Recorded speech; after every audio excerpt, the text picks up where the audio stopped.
ಏನ್ರಿ ಇದು ಅರ್ಥಶಾಸ್ತ್ರವೋ ಅನರ್ಥಶಾಸ್ತ್ರವೋ ಅಂತ ನೀವು ಕೇಳಬಹುದು. ಅಲ್ಲ ರೀ, ಹಾಗಾದ್ರೆ ಈ ದೇಶದ GDP ಯನ್ನ ಹೆಚ್ಚು ಮಾಡ್ತಾ ಇರೋ ಜನರಾದ್ರೂ ಯಾರು?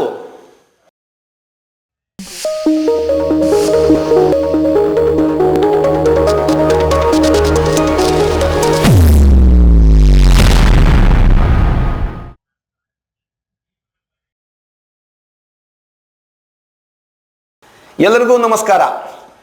ನಮ್ಮ ನಾಗದಿವ್ಯ ಚಾನಲ್ಗೆ ನಿಮಗೆಲ್ಲರಿಗೂ ಸ್ವಾಗತ. ಸೈಕಲ್ನಲ್ಲಿ ಓಡಾಡೋದ್ರಿಂದ ದೇಹದ ಆರೋಗ್ಯ ಚೆನ್ನಾಗಿರ್ತದೆ. ಅದು ಹೊಗೆ ಬಿಡೋದಿಲ್ವಾದ್ರಿಂದ ಈ ಪರಿಸರನೂ ಚೆನ್ನಾಗಿರ್ತದೆ. ಆದರೆ ಈ ಸೈಕಲ್ ತುಳಿಯೋನೇ ಈ ದೇಶದ ಮಹಾಶತ್ರು ಅನ್ನೋ ಒಂದು ಸಿದ್ಧಾಂತ ಇದೆ. ನಿಮ್ಗೆ ಗೊತ್ತಿದೆಯಾ? ಇದೆಂಥ ಸಿದ್ಧಾಂತ, ಅದು ಹೇಗೆ ಅಂತ ಕೇಳ್ತೀರಾ? ಈ ವಿವರಣೆಯನ್ನು ಸಂಪೂರ್ಣವಾಗಿ ಕೇಳಿಸ್ಕೊಳ್ಳಿ. ನೋಡಿ, ಈ ಸೈಕಲ್ ತುಳಿಯೋನು ಕಾರ್ ಖರೀದಿ ಮಾಡೋದಿಲ್ಲ. ಹೀಗಾಗಿ ಕಾರು ಉತ್ಪಾದನಾ ಕಂಪನಿಗಳಿಗೆ ಆದಾಯ ನಷ್ಟ. ಅವನು ಕಾರ್ ಖರೀದಿ ಮಾಡೋದಿಲ್ಲ, ಆದ್ದರಿಂದ ಅವನು ಪೆಟ್ರೋಲ್ ಸಹಿತ ಖರೀದಿ ಮಾಡೋದಿಲ್ಲ. ಹೀಗಾಗಿ ಪೆಟ್ರೋಲ್ ಬಂಕ್ ಮಾಲೀಕರಿಗೆ ಆದಾಯ ನಷ್ಟ. ಅವನು ಕಾರಿನ ಟೈರು ಖರೀದಿ ಮಾಡೋದಿಲ್ಲ. ಹೀಗಾಗಿ ಟೈರು ಉತ್ಪಾದನಾ ಕಂಪನಿಗಳಿಗೆ ಆದಾಯ ನಷ್ಟ. ಕಾರಿನ ಯಾವುದೇ ಬಿಡಿಭಾಗಗಳನ್ನು ಅವನು ಖರೀದಿ ಮಾಡೋದಿಲ್ಲ. ಹೀಗಾಗಿ ಆ ಬಿಡಿಭಾಗಗಳನ್ನು ಉತ್ಪಾದಿಸುವಂಥ ಅನೇಕ ಕಂಪನಿಗಳಿಗೆ ಆದಾಯದ ಮಹಾನಷ್ಟ. ಮತ್ತು ಅವನು ಕಾರ್ ಇನ್ಶೂರೆನ್ಸ್ ಸಹಿತ ಖರೀದಿ ಮಾಡೋದಿಲ್ಲ.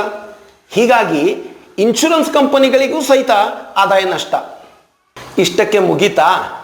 ಇಲ್ಲ, ಇನ್ನೂ ಇದೆ, ಕೇಳಿಸ್ಕೊಳ್ಳಿ. ಸೈಕಲ್ ತುಳಿಯೋನ್ಗೆ ಬೊಜ್ಜು ಬರೋದಿಲ್ಲ. ಹೀಗಾಗಿ ಆ ಬೊಜ್ಜು ಕರಗಿಸೋ ಕ್ಲಿನಿಕ್ಗಳಿಗೆ ಆದಾಯ ನಷ್ಟ. ಅಷ್ಟೇ ಅಲ್ಲ, ಈ ಸೈಕಲ್ ತುಳಿಯೋನ್ಗೆ ಅನೇಕ ಕಾಯಿಲೆಗಳು ಬರೋದೇ ಇಲ್ಲ. ಹೀಗಾಗಿ ಈ ಕಾಯಿಲೆಗಳಿಗೆ ಟ್ರೀಟ್ಮೆಂಟ್ ಕೊಡುವಂಥ ಡಾಕ್ಟರ್ಗಳು, ಸೂಪರ್ ಸ್ಪೆಷಾಲಿಸ್ಟ್ಗಳು, ಅವ್ರು ಕಟ್ಟಿರುವಂಥ ಕೋಟ್ಯಾಂತರ ಬೆಲೆಯ ಈ ಆಸ್ಪತ್ರೆಗಳು, ಇವರಿಗೆಲ್ಲ ಆದಾಯದ ಬಹಳ ದೊಡ್ಡ ನಷ್ಟ.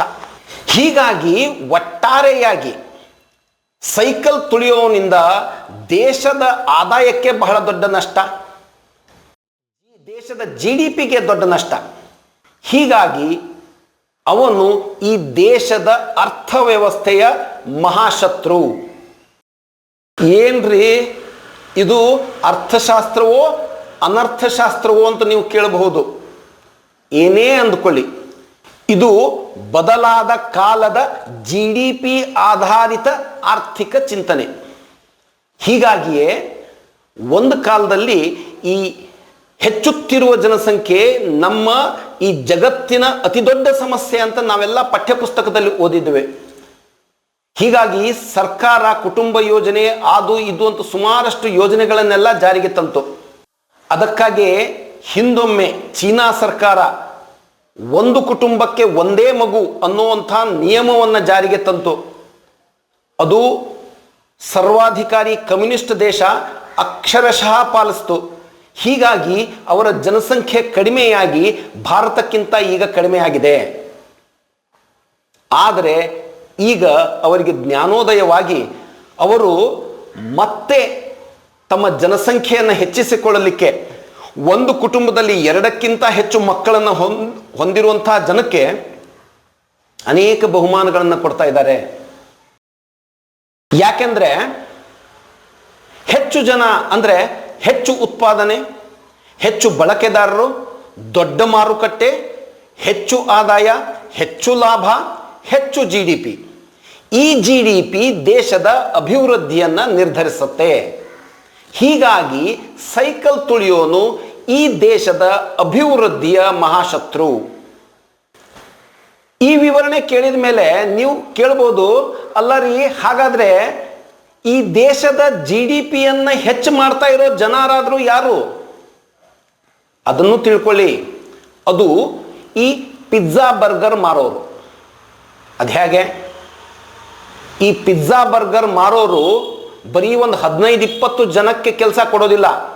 ಅವರು 10 ಜನ ಡೆಂಟಿಸ್ಟ್ಗಳಿಗೆ, 20 ಬೊಜ್ಜು ಕರಗಿಸೋ ಕ್ಲಿನಿಕ್ಗಳಿಗೆ, 30 ಹಾರ್ಟ್ ಸ್ಪೆಷಲಿಸ್ಟ್ಗಳಿಗೂ ಕೆಲಸ ಕೊಡ್ತಾರೆ. ಇವರೆಲ್ಲ ಸೇರಿ ದೇಶದ GDP ಜಾಸ್ತಿ ಮಾಡ್ತಾರೆ. ಹೀಗಾಗಿಯೇ ಈ GDP ಮಹಾತ್ಮೆಯಿಂದಾಗಿ ನಮ್ಮ ಸರ್ಕಾರಗಳು ಸೈಕಲ್ ತುಳಿಯೋರ್ಗೆ ಪ್ರೋತ್ಸಾಹ ಕೊಡೋದಿಲ್ಲ. ದೊಡ್ಡ ದೊಡ್ಡ ನಗರಗಳಲ್ಲಿ ವಿಶೇಷವಾದಂಥ ಒಂದು ಸೈಕಲ್ ಟ್ರ್ಯಾಕ್ ಹಾಕ್ಸಿ ಅಂದರೆ ಕೇಳಿಸ್ಕೊಳ್ಳಲ್ಲ. ಆದರೆ ಮೂಲೆಗೊಂದರಂತೆ ಬೀದಿಗೊಂದರಂತೆ ಪಿಜ್ಜಾ, ಬರ್ಗರ್, KFCಗಳಿಗೆ ಲೈಸೆನ್ಸ್ ಕೊಡ್ತಾರೆ.